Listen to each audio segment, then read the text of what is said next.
Hello everyone, कैसे हैं आप सब। तो इस वीडियो में हम डिस्कस करने वाले हैं बड़े ही इंटरेस्टिंग टॉपिक को, which is similarity and congruency. तो हिंदी में इसको बोलते हैं हम क्या, सिमिलैरिटी मीन्स समरूपता। क्या बोलते हैं इसको, समरूपता। और कॉन्ग्रुएंसी को बोलते हैं सर्वांग समता। क्या बोलते हैं, सर्वांग समता, राइट। सर्वांग समता को समझने के लिए पहले आपको समरूपता को भी समझना पड़ेगा। तो let's get started. This is Juhi Pandey and I welcome you on my YouTube channel Chaitanya classes. तो यहाँ पे मैंने कुछ टॉयज ले रखे हैं which is of different shape. ये अलग अलग शेप्स के हैं। तो अगर मैं इनको डिफ्रेंशिएट करूँ तो मैं कैसे करूँगी। यहाँ पे मैंने अगर ये दो उठाए, ठीक है, तो इसमें एक क्या है, आपको दिख रहा होगा, ये एक क्या है, ट्रायंगल है। ये एक आपका हो गया star shape figure and it is a hexagon. यहाँ पे हो गया पेंटागन। तो ये सारे डिफरेंट शेप्स हैं। यहाँ पे कॉन्ग्रुएंसी एंड सिमिलरिटी में हम शेप्स की बात करते हैं। तो जो शेप क्या होते हैं, एक जैसे होते हैं। एक जैसे मतलब क्या, जैसे मैं बात करूँ ट्रायंगल, यहाँ पे ये दो ट्रायंगल्स हैं 1 एंड 2। तो ये दोनों कैसे हैं, ये एक जैसे शेप हैं। एक जैसे शेप हैं मतलब कैसे हैं, समरूप हैं। कैसे हैं, समरूप हैं। ओके, यहाँ पे समरूपता का मतलब होता है कि आप क्या करोगे, सेम शेप देखोगे। सबसे पहले क्या देखोगे, सेम शेप देखोगे। उनके साइजेस सेम हो ना हो, लेकिन उनके शेप सेम होने चाहिए। अगर मैं बात करूं, यहाँ पे 3 ट्रायंगल्स हैं मेरे पास में। कितने ट्रायंगल्स हैं, ये 3 ट्रायंगल्स हैं, 1 2 एंड 3। तो कह सकते हैं कि ये सारे क्या हैं, सेम शेप हैं, है ना। और इनके साइजेस कैसे हैं, अगर मैं सिर्फ इन दोनों पर्पल ट्रायंगल की बात करूं तो इनके साइज अलग अलग हैं, फिर भी इनका शेप क्या है, सेम है। तो वो क्या हो जाएंगे, आपके सिमिलर हो जाएंगे, क्योंकि ये एक जैसे दिखते हैं, समरूप दिखते हैं। पर अगर मैं बात करूं किसकी, कॉन्ग्रुएंसी की या समरूपता, सर्वांग समता की, तब क्या होगा कि ये जो फिगर्स हैं इनमें ये दो जो एक दूसरे के ऊपर क्या हो रहे हैं, एग्जैक्ट ओवरलैप कर रहे हैं, ठीक है। एक ने दूसरे को क्या कर लिया, बिल्कुल ढक लिया। देखो इसमें रेड ने पर्पल को क्या कर लिया, पूरी तरह से कवर कर दिया। इसका मतलब ये अब क्या हो गए, सर्वांग सम हो गए। सर्वांग सम को थोड़ा सा ब्रेक कर लेते हैं।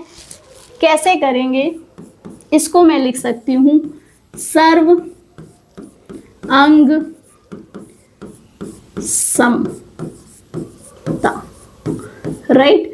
मतलब इसके सारे पार्ट्स क्या होने चाहिए, सेम होने चाहिए। यहाँ पे सिर्फ क्या था कि शेप सेम होना चाहिए। शेप क्या होना चाहिए, सेम होना चाहिए।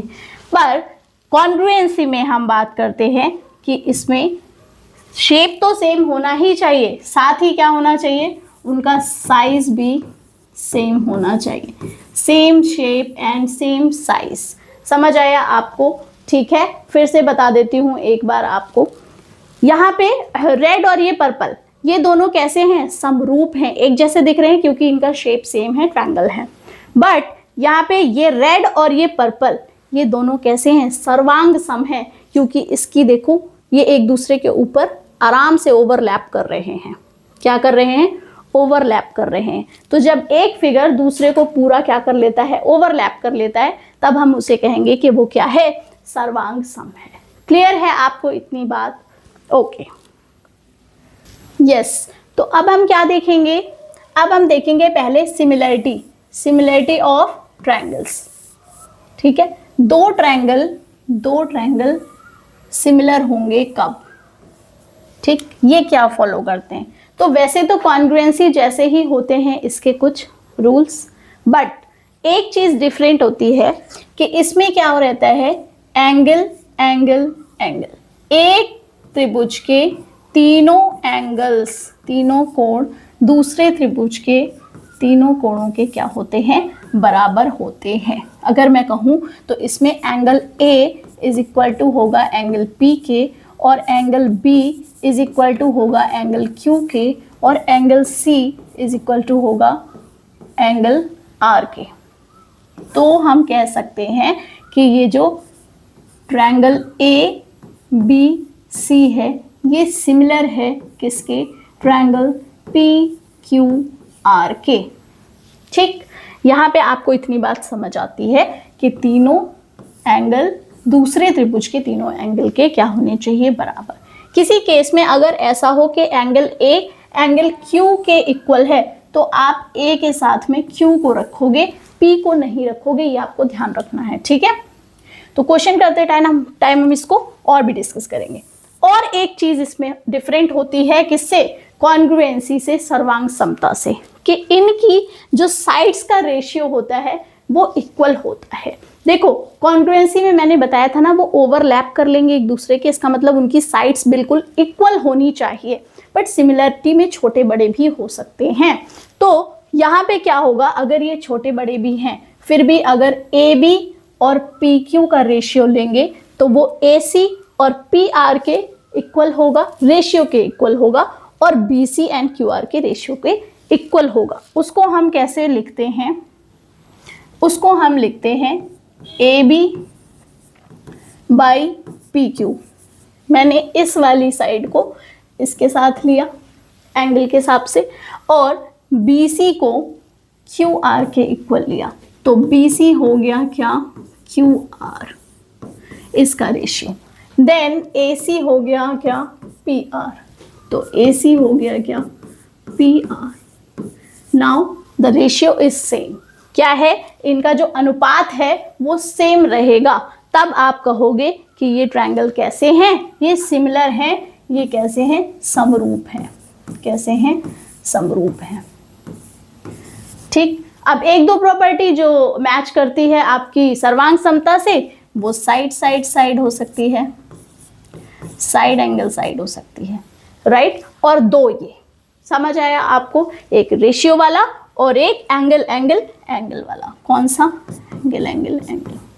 तो अगर कॉन्ग्रुएंसी और सिमिलरिटी, सर्वांग समता और समरूपता में आपसे पूछा जाए कि क्या मेन डिफरेंस है, तो ये है कि इसमें तीनों एंगल क्या रहेंगे, बराबर रहेंगे।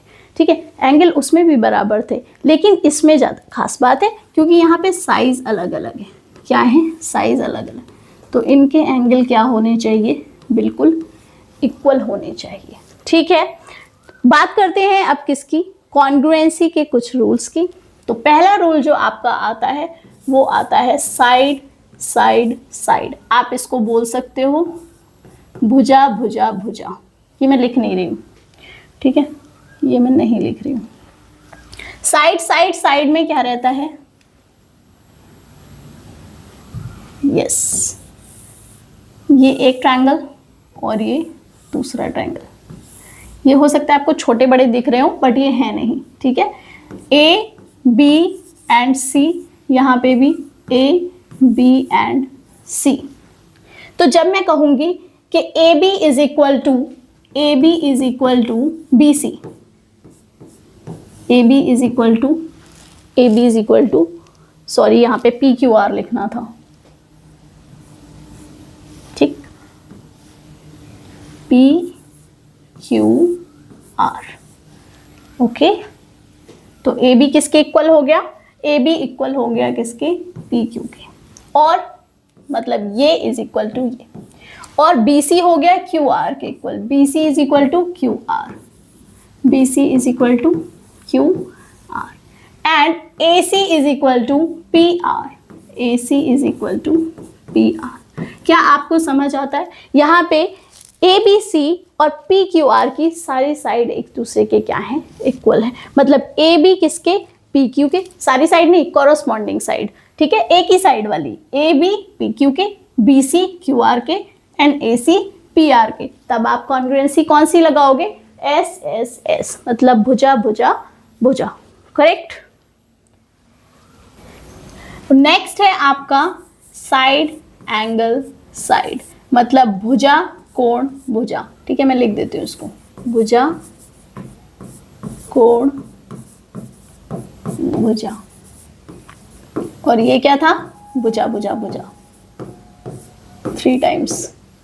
ठीक, तो अब यहाँ पे एक ट्रायंगल बनाती हूँ मैं, नहीं बनाती हूँ, इसी में समझा देती हूँ। यहाँ पे पहले भुजा, बीच में कोण और फिर भुजा। तो अगर मैं इस वाले कोण की बात करूँ, इस वाले एंगल की बात करूँ, तो क्या देखा मैंने कि एक तो इक्वल है क्या, ए बी इक्वल होना चाहिए किसके, पी क्यू के। एंगल ए इक्वल होना चाहिए किसके, एंगल पी के। और ए सी इक्वल होना चाहिए किसके, पी आर के। आप कोई भी ले सकते हैं, आप ये भी ले सकते हैं ए बी और बी सी, पर फिर इनके बीच का कोण यानी कि बी लेना पड़ेगा। ठीक है, भुजा कोण, भुजा मतलब दो भुजाएं और उनके बीच का एक क्या, कोण, तब ये होगी आपकी एस ए एस कॉन्ग्रुएंसी। और यहाँ पे क्या थी, साइड साइड साइड। ओके, समझ आता है आपको। नेक्स्ट होता है आपका क्या, ए एस ए, सॉरी, ए एस ए। अब इसमें क्या होगा, इसमें क्या होगा, ए एस ए मतलब कोण, फिर भुजा, फिर कोण, मतलब दो कोणों के बीच में एक भुजा, दो कोण और एक भुजा। तो अगर मैं बात करूं किसकी, अगर मैं बात कर लूं ये एंगल बी और ये एंगल सी, और उनके बीच की क्या, एक भुजा बी सी, तो मैं बोलूंगी कि angle B is equal to angle Q और B C is equal to Q R. B C is equal to Q R. यहाँ पे भी आप कोई भी ले सकते हैं, बट याद रखना है आपको कि दो एंगल्स के बीच में एक क्या लेनी है, भुजा लेनी है, एक साइड लेनी है। ओके, अब एंगल सी हो गया किसके इक्वल, एंगल आर के। मीन्स ये एंगल किसके इक्वल, एंगल आर के। तब क्या हुआ आपके पास में, ये एंगल था, ये साइड था और ये एंगल। ठीक, तो आपके पास कौन सी कॉन्ग्रुएंसी आ गई, ए एस। अब आप कह सकते हो कि अगर किसी ट्रायंगल में दो कोण और उसके बीच की एक भुजा क्या है, इक्वल है, तब वो triangle by A S A से क्या होंगे, सर्वांग सम होंगे। क्या होंगे, सर्वांग सम। क्लियर? ओके, अब इसके बाद जो आती है वो क्या आती है आर एच एस। ये राइट हैंड साइड नहीं है, ये क्या है, एक तो है राइट एंगल, ये क्या है, राइट एंगल, मतलब कैसा होना चाहिए, 90 डिग्री होना चाहिए, समकोण होना चाहिए। कैसा होना चाहिए, समकोण। H फॉर हाइपोटेन्यूज, मतलब ये क्या होगा आपका कर्ण, बड़ी भुजा, बड़े कोण के सामने की भुजा, और बड़ा कोण कौन सा, 90 डिग्री, तो उसके सामने कौन सा, कर्ण। इसको बोलते हैं हम हाइपोटेन्यूज। ओके, और ये साइड होती है क्या, भुजा। तो अगर किसी, कैसे ट्रायंगल में, समकोण त्रिभुज में, कैसे समकोण बनाते हैं, पहले एक आपके लिए ये बना दिया मैंने क्या, समकोण त्रिभुज, और बिल्कुल वैसे ही एक दूसरा समकोण त्रिभुज। तो एक हो गया क्या, ए बी एंड सी, और दूसरा हो गया पी क्यू आर। तो आप देखिए इसमें angle B is 90 degree and angle Q is also 90 degree. तो दोनों कैसे हैं, राइट एंगल ट्रायंगल है। तो ये हो गई पहली कंडीशन। सेकेंड इज हाइपोटेन्यूज, मतलब ए सी इक्वल होना चाहिए किसके, पी आर के इक्वल होना चाहिए। कैसे लिखेंगे इसको हम कैसे लिखेंगे, यहाँ पे लिखेंगे कि angle B is equal to angle Q is equal to 90 degree. ठीक, समझ आता है। फिर A C is equal to क्या, पी आर, ये हाइपोटेन्यूज है। ठीक, और क्या, कोई भी एक भुजा, ठीक है, कोई भी, या आप ए बी को पी क्यू के इक्वल ले लो, या बी सी को क्यू आर। मैं बी सी को क्यू आर के इक्वल ले लेती हूँ। बी सी को ले लिया किसके इक्वल, क्यू आर। आप इस साइड की जगह लेग भी बोल सकते हो, इसको हम लेग भी बोल देते हैं, और तब हम बोलते हैं आर एच एल। ठीक, सेम चीज है, आर एच एस या आर एच एल। यहाँ पे राइट एंगल, यहाँ हाइपोटेन्यूज, और कोई भी एक लेग या फिर कोई भी एक साइड। तो आपकी ये वाली जो कॉन्ग्रुएंसी हुई वो कौन सी हुई, आर एच एल। थोड़ा हौच पौच हो गया, बट आई थिंक आपको समझ आ गया होगा। ओके, समझ आया। भुजा भुजा भुजा मतलब तीनों ट्रायंगल की क्या corresponding, A B P Q के, बी सी क्यू आर के और ए सी पी आर के इक्वल होना चाहिए। ठीक है, जब हम क्वेश्चन सॉल्व करते हैं 9th स्टैंडर्ड में तो हमें कुछ प्रूफ करने होते हैं कि ट्रायंगल कॉन्ग्रुएंट हैं कि नहीं, तब हम लगाते हैं by C P C T. क्या लगाते हैं? By C P C T. क्या मतलब इसका? Corresponding parts of congruent triangle. ठीक है, दोनों कॉन्ग्रुएंट एंगल के कॉरस्पॉन्डिंग पार्ट्स सेम है तो इसका मतलब क्या हो जाएगा? वो कॉन्ग्रुएंट हो जाएगा। ओके, तो भुजा भुजा भुजा समझ आया। फिर भुजा कोण भुजा मतलब दो आपकी भुजाएं हैं उनके बीच का एक कोण। फिर कोण भुजा कोण। ठीक है, इसमें क्या है? दो कोण और उनके बीच की एक भुजा। कई बार लोग इसको भी एक और टर्म में लिख लेते हैं ए ए एस, कोई मतलब नहीं है उसका। ठीक है, आप इसको नहीं देखेंगे, आप सिर्फ ये चार आपके चीजें याद रखेंगे। ओके, तो चलते हैं अपने क्वेश्चंस की साइड। यस, अब यहाँ पे हमारे क्वेश्चंस हैं। तो ट्रायंगल जो दो हैं उनको हमें क्या करना है? ड्रॉ करना है फटाफट से। हो सकता है ये आपको सेम सेम ना दिखे, अब आप समझ जाना, क्योंकि ये क्या कह रहा है? ये कह रहा है कि ये कॉन्ग्रुएंट है। हाँ, मैंने आपको ये नहीं बताया कि सिमिलैरिटी का साइन ये रहता है और कॉन्ग्रुएंसी का साइन ये रहता है। ठीक है, तो अगर ये है इसका मतलब कॉन्ग्रुएंट है। तो पूछ रहे हैं कि अगर A B C F E D के कॉन्ग्रुएंट है तो हम क्या कह सकते हैं कि ए बी डी ई के इक्वल है। देखो, क्या ए बी डी ई के इक्वल है? नहीं। किसके इक्वल है? ए बी एफ ई के इक्वल है। इसका मतलब ये हो गया statement wrong. Next is B C F E के इक्वल है, तो बी सी क्या एफ ई के इक्वल है? नहीं है, बी सी तो ई डी के इक्वल है, तो यहाँ पे ये भी हो गया wrong. Next is angle B is equal to angle E, angle B is equal to angle B, बिल्कुल कॉरस्पॉन्डिंग पार्ट्स। ठीक है, तो आपके हो गया ये ऑप्शन सी करेक्ट। एक और चेक कर लेते हैं, angle C is equal to F. क्या सी एफ के इक्वल है? नहीं, ये तो डी के इक्वल है, तो ये भी हो गया रॉन्ग। तो option C is correct. Next is yes, ये सेकेंड क्वेश्चन है आपका। If in two triangles A B C and D E F, तो पहले बना लेते हैं क्या ए बी सी एंड दूसरा बना लेते हैं क्या डी ई एफ, तो ये हो गया ए बी सी। ओके, इसमें क्या बोल रहा है कि 4.5 है क्या ए बी, एंगल ए है 55 डिग्री, डी ई एक सेकेंड, हाँ ए सी कितना है 4। ये आपको तीन चीजें दे दी, साइड एंगल साइड दे दिया, और क्या कह रहा है ये कि दूसरा है डी ई एफ। पर ध्यान से देखो यहाँ पे डी कितना है 55, इसका मतलब ये 55 है तो यहाँ पे डी कितना है 55, राइट।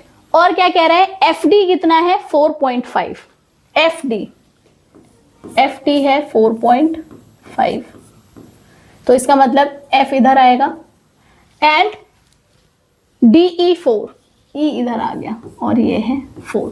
आप चाहो तो आप एकदम रेंडमली भी कोई ट्रायंगल बना सकते हो जिसमें आप इस तरह से लिख सकते हो ई एफ डी, कुछ भी लिख सकते हो और वहां पे 55 डिग्री रख सकते हो। बस फिर आपको घुमा के इसके ऊपर रखना पड़ेगा। मैंने डायरेक्टली यहाँ पे बना दिया है, उससे कोई फर्क नहीं पड़ेगा, आप जैसे चाहो वैसे करो, बस ध्यान रखना है कि कौन किसके इक्वल रखना है। ठीक है, यहाँ पे एंगल डी 55 है तो एंगल डी को मैंने ऊपर ले लिया। और क्या बोला था इसने कि डी ई 4 है तो 4 के ही साइड में 4 ले लेना है। ओके, अब देखो यहाँ पे कौन सी बात आपकी हो रही है ट्रू। ये देखो A B C D E F के है, देखो ए बी सी क्या डी ई एफ के इक्वल है कि नहीं? नहीं है, क्योंकि यहाँ ई है। अरे ये कहां से आ गया, एक सेकेंड, यस ठीक है। A B C D E F के इक्वल है, नहीं है, क्योंकि यहाँ पे एफ ई है, तो फर्स्ट वाला तो नहीं है। Next is B A C E D F के इक्वल है, B A C E D F के इक्वल है, बिल्कुल नहीं है, ये भी रॉन्ग हो गया। Next is A B C F D E, तो ए बी सी और एफ डी ई है, नहीं, ये तो डी एफ ई है, तो ये भी रॉन्ग हो गया। नेक्स्ट इज BAC, ध्यान से देखो BAC, यहां मैंने बोला BAC, BAC किसके इक्वल? FDE, FDE किसके है? FDE, बिल्कुल ठीक है, ठीक है। तो आपका फोर्थ ऑप्शन इज करेक्ट। समझ आया आपको? आपको बस दो ट्रायंगल बनाने हैं और ध्यान रखना उसकी करस्पॉन्डिंग साइड्स क्या होनी चाहिए? इक्वल होनी चाहिए। ओके, फिगर को बनाने में आप गड़बड़ नहीं करेंगे, ऐसा नहीं करेंगे कि ABCDEF के क्या कर दिया, सीधे कॉन्ग्रुएंट कर दिया। पहले आप देखोगे कि कौन से पार्ट सिमिलर है, वहां पे A और D सिमिलर थे, ठीक है। और क्या था ट्रायंगल में? AB और DF। तो अगर AB है तो क्या होना चाहिए? DF। यहां देखो AB के साथ DE है, बट यहाँ पे BA के साथ क्या है? FD है। आपको ये मैच करना है। Okay, yes. यहाँ पे देखिए इन ट्रायंगल ABC एंड ADB, यहाँ पे मैंने हिंदी में नहीं लिखा हुआ है क्योंकि आपको ऐसे ही समझ आ जाएगा। ये कह रहा है कि ABC में किसको 90 किया इसने? C को 90 किया, मतलब C यहाँ पे है, तो आप लिख सकते हो ABC। ओके, और एक सेकेंड, ABC और C है 90, ठीक है। तो ADB एक और बना दिया, AD एंड B, ये भी क्या है? 90 डिग्री। और जहां पे 90 डिग्री की बात आती है BC AD के इक्वल है। BC किसके इक्वल है? AD के, ठीक है। समझ आया आपको? तो आपको किस रूल से कहोगे आप कि ये कॉन्ग्रुएंट है? ये क्या है? सर्वांग सम। क्या बोलोगे? सर्वांग सम। हाइपोटेन्यूज BA और AB इक्वल होना चाहिए, और क्या होना चाहिए? 90 डिग्री होना चाहिए, और क्या होना चाहिए? एक कोई भी साइड इक्वल होनी चाहिए। तो कौन सा रूल है? ये है आपका RHS रूल। क्लियर? ABC की भुजा BC पर, कोई भी त्रिभुज ले लिया ABC और उसकी भुजा BC पर, तो भुजा BC पर ये है आपका ट्रायंगल ABC और इसकी भुजा BC पर D एक बिंदु इस प्रकार है कि AD परपेंडिकुलर टू BC। यहाँ पे AD परपेंडिकुलर है क्या? BC के, ठीक। अब बोल रहा है कि BD इज इक्वल टू है DC, तो BD इज इक्वल टू है DC। इसका मतलब ये परपेंडिकुलर भी है, मतलब 90 डिग्री पे भी कट कर रहा है, और क्या है? ये इक्वल पार्ट्स में भी डिवाइड कर रहा है, मतलब ये बाइसेक्ट भी कर रहा है। तो ये मीडियन भी हो गया और ये एल्टीट्यूड भी हो गया। अब बात करेंगे किसकी? कि ये कह रहा है ट्रायंगल ABD ACD से क्या है? समरूप है या कॉन्ग्रुएंट है बाय RHS। पर ध्यान दीजिए कि RHS 90 डिग्री देखते ही आप RHS पे टिक नहीं करेंगे, क्योंकि यहाँ पे 90 डिग्री R का मीन्स हो गया राइट एंगल, तो 90 डिग्री। बट क्या यहाँ पे इन्होंने हाइपोटेन्यूज की बात की? क्या हम इस लाइन की बात कर रहे हैं? हम इस लाइन की बात नहीं कर रहे हैं। हमें नहीं पता कि इस ट्रायंगल ADB और ADC में हाइपोटेन्यूज क्या है, इसलिए राइट हैंड साइड वाले ऑप्शन हमें नहीं लेने, इसको पहले ही कट कर देंगे, वरना आप पॉपकॉर्न की तरह इसमें भी उछल जाओगे देखते ही कि राइट हाइपोटेन्यूज एंड साइड वाला इसमें ऑप्शन हो जाएगा, क्योंकि 90 डिग्री दे रखा है। पर फोकस करो कि हाइपोटेन्यूज कहीं पे भी बात नहीं की गई है इसकी, इसलिए ये वाला ऑप्शन हम नहीं ले सकते। नेक्स्ट इज ABD कॉन्ग्रुएंट है ACD के। ध्यान से देखेंगे ABD, ठीक है। यहाँ पे ACD के SAS से, तो पहले क्या देखना है? अगर हम SAS की बात करेंगे तो SAS का मतलब हुआ साइड एंगल साइड, ठीक है, मतलब दो साइड के बीच का एक एंगल। तो क्योंकि AD क्या है? कॉमन है। AD क्या है? AD कॉमन है, ठीक है। ये वाली लाइन इस ट्रायंगल में और इस ट्रायंगल में कॉमन है, तो AD इज इक्वल टू हो गया AD। एक साइड हो गई ये, दूसरी साइड कौन सी है? दूसरा बीच का एंगल है आपका 90 डिग्री, मतलब आप बोल सकते हो कि ABD, या फिर आप इसको ले लो एंगल D, यहां से हो गया एंगल D के इक्वल। आप इसको ADB और ADC भी ले सकते हो। ये हो गया आपका क्या? 90 डिग्री, मतलब एक हो गया एंगल, एक हो गई साइड। दूसरी साइड कौन सी? BD और CD। देखो ये साइड और बीच का एक एंगल, तो ये लगेगी क्या, SAS कॉन्ग्रुएंसी ही लगेगी। बट ऑप्शन कौन सा लेना है, क्योंकि BD इज इक्वल टू है किसकी, DC के। तो D के इक्वल है और B किसके इक्वल है, C के इक्वल है। तो B किसके इक्वल है, C के इक्वल है। इसका मतलब option C is correct. Triangle ABD congruent होगा किसके, ACD के। क्लियर है आपको ये बात? Okay. In triangle ABC and DEF, AB is equal to DE, AC is equal to EF and BC is equal to FD। इसको भी हिंदी में लिखने की जरूरत नहीं पड़ी मुझे, क्योंकि आपको समझ ही आ रहा होगा। ये एक ट्रायंगल है क्या, ABC, और वो कह रहा है कि AB किसके इक्वल है, DE के इक्वल है। तो एक और ट्रायंगल बना लिया विच इज DEF। तो कह रहा है कि AB जो है वो किसके इक्वल है, DE के इक्वल है। यहाँ लिख लेंगे AB और यहाँ लिख लेंगे DE। देन कह रहा है ACEF के इक्वल है, ACEF के, ठीक है, ACDF के नहीं है, AC किसके है, EF के इक्वल है। तो AC को लिखेंगे किसके इक्वल, EF के इक्वल। यहां से हमें ये पता लगा कि ये जो A है और यहाँ पे भी A है, ये इस E के साथ में आएगा। मतलब इस ट्रायंगल को क्या करना पड़ेगा, घुमाना पड़ेगा।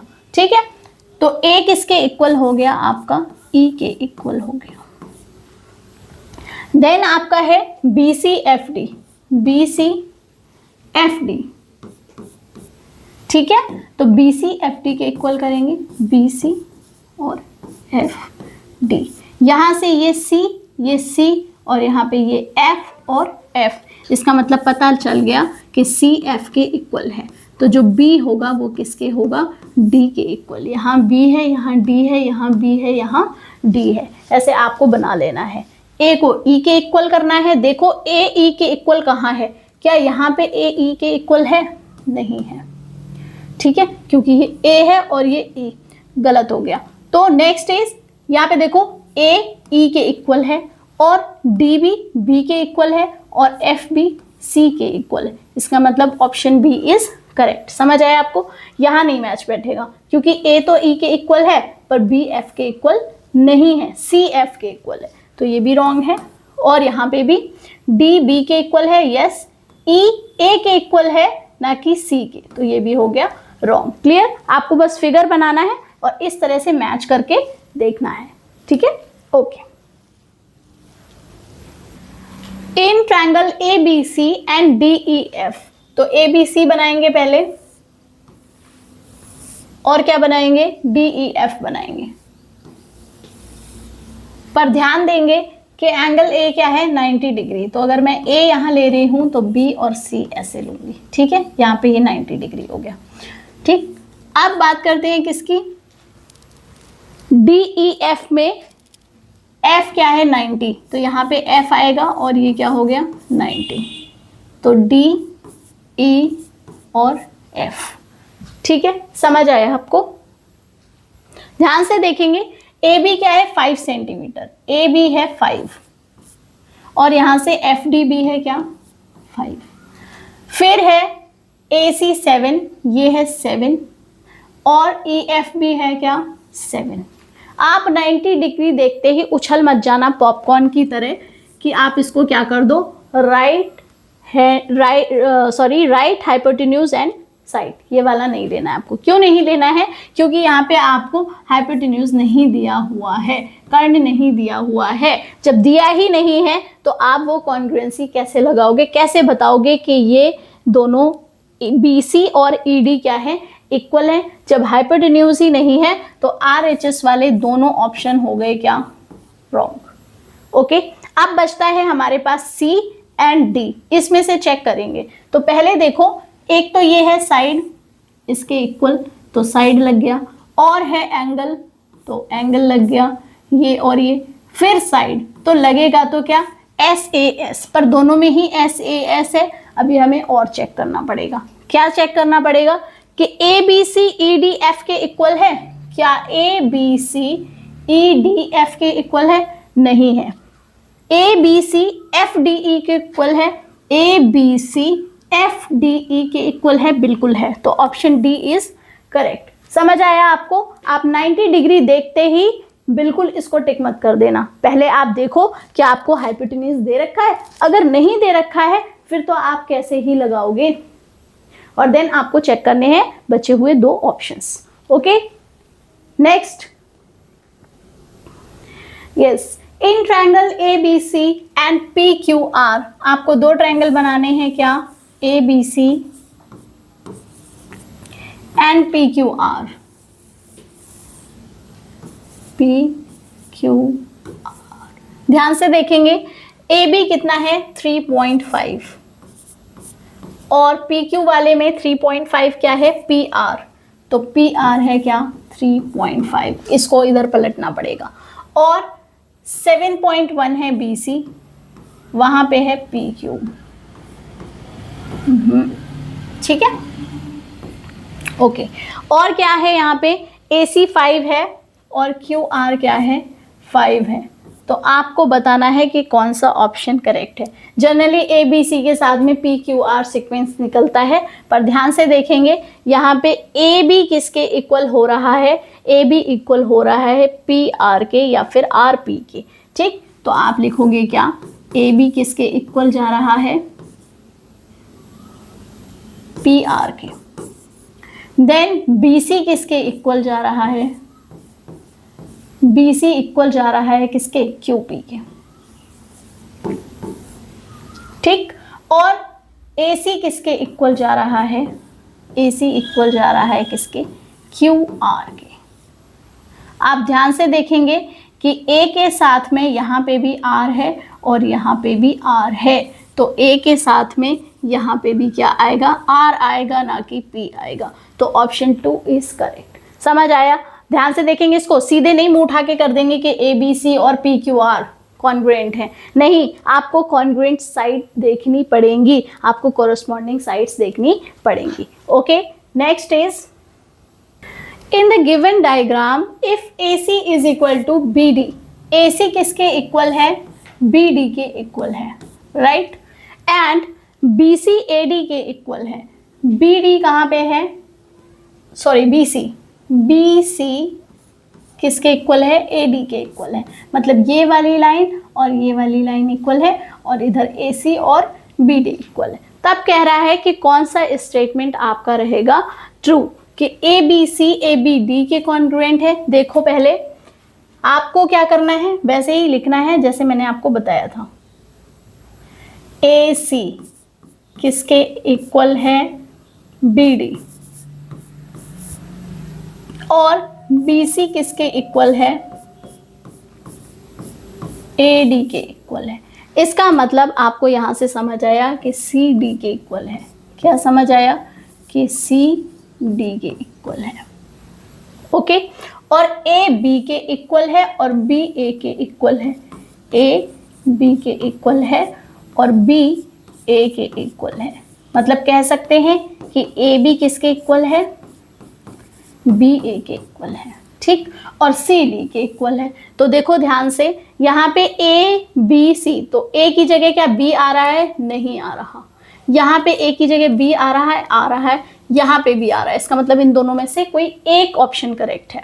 देन बी किसके इक्वल है, ए के इक्वल है, तो बी के प्लेस पे सिर्फ यहाँ पे ए है, यहाँ नहीं है, और सी के प्लेस पे डी आना चाहिए, तो सी के प्लेस पे डी है, पर यहाँ पे सी के प्लेस पे डी नहीं है, तो option C is correct, B is not correct. समझ आया आपको ये क्वेश्चन? बस कुछ नहीं करना है, आपको जो साइड्स दे रखी हैं उन्हीं को कंपेयर कर लेंगे, और यहाँ तो फिगर भी दे रखा है, तो ए किसके, बी के, क्लियर, और बी किसके, ए के, और डी किसके, सी के, ठीक, तो हो गया आपका ऑप्शन सी करेक्ट। ओके,